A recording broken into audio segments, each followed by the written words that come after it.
Fala galerinha do canal aí Tatu Performance Race aí galerinha. Peguei aqui uma lead e pra mostrar pra vocês aí que tem uns vídeos meus aí ó, com um projetinho pra alongar a canela da lead pra ela aumentar um pouco a frente, subir e parar de dar aquele barulho irritante que dá na frente dela ali. Olha pra vocês verem aí, ó. Olha o custo que ela tem.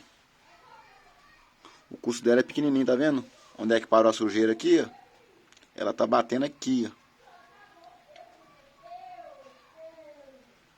Aí pra evitar aquela barulhada na frente da lead, olha, tem mais vídeo meu aí falando a respeito da suspensão aí pra aumentar ela.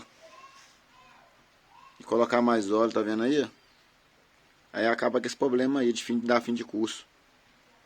Dela amortecer e não conseguir voltar amortecendo novamente, entendeu?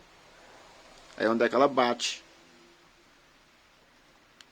Tá aí galerinha, finalizar o vídeo aí, um vídeo curto, só pra mostrar pra vocês aí que ela trabalha pouco mesmo, e o custo dela aqui é pouco.